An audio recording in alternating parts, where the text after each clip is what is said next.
काय झालं, काही वर्षापूर्वी काही भ्रष्टाचाराचे आरोप झाले. ते आरोप झाल्यानंतर काही चौकशी केली, सस्पेंड केले खूप लोकांना. साहजिकच आहे, चुकीचे आरोप झाले आणि तो मोरल त्यांचा ड्रॉप झाला.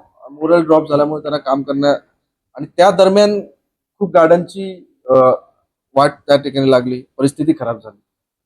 कालांतराने ते टर्मिनेशन चुकीचं आहे आता आणि कोर्टाने ते पूर्ण पैसे त्या कंत्राटदाराला द्यायला लावले आणि ते टर्मिनेट करणं गरज नव्हती आणि त्या माध्यमातून त्या काळामध्ये अशी अवस्था गार्डनची झाली की ती रिपेअरच्या बियॉन्ड त्या तिची परिस्थिती झाली.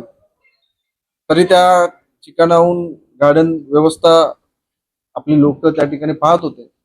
आता त्या ठिकाणी अहवाल बनवायला सांगितलं की कुठे रिपेअरिंगची गरज आहे, कुठे बियॉन्ड रिपेअर काम गरज आहे, अशा प्रकारची कामं तुम्ही करून घ्या. आणि निश्चितच चांगली गार्डन बनवून त्याला चांगल्या प्रकारे मेंटेन करण्याचा आशय आपल्या महापालिकेचा. प्रसूती दरम्यान एका महिलेचा काही दिवसांपूर्वी अहवाल समोर गेला. या ठिकाणी प्रसूती दरम्यान मृत्यू झाला ही एक ऑपरेशनल हझार्ड आणि अपघाती निधन ही एक स्टँडर्ड ऑपरेटिव्ह प्रोटोकॉल नुसार दिलेले औषध होतं, त्याची एक रिॲक्शन ही त्या महिलेला झाली.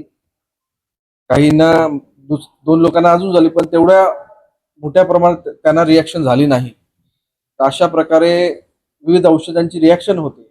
तर अहवालामध्ये कुठलंही चुकीची ट्रीटमेंट दिली, चुकीचं इंजेक्शन दिलं, अशा प्रकारचे कुठे नमूद नाही दिलं. प्रोसिजर फॉलो करून जे सगळ्यांना दिलं जातं तेच पद्धत त्या ठिकाणी त्यांना करून दिली. तर हजारोमध्ये लाखोंमध्ये एकाला दुकाना अशा प्रकारचं हे रिॲक्शन त्या ठिकाणी झालं. त्यांचं जाण्याने आम्हाला सहानुभूतीच आहे. त्यामध्ये डॉक्टरांचा काही दोष आहे, कुठल्याही रिपोर्टमध्ये त्या ठिकाणी समोर आला.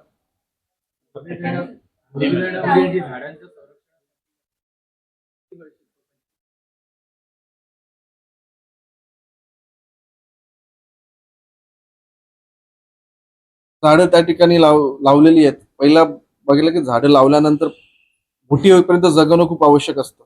त्यामुळे त्यांचं संरक्षण करणं ही जबाबदारी लावू त्याचबरोबर संरक्षण संवर्धन करणं पण जबाबदारी. त्यामुळे जिथपर्यंत ती स्वतःच सेल्फ सस्टेनेबल होत नाही तोपर्यंत त्यांचं संवर्धन करण्यासाठी ते गरजेचं आहे आणि त्या माध्यमातून इकडे झाडं आहेत 15,000 तर त्यांची निगा राखण्याचं काम या माध्यमातून होईल.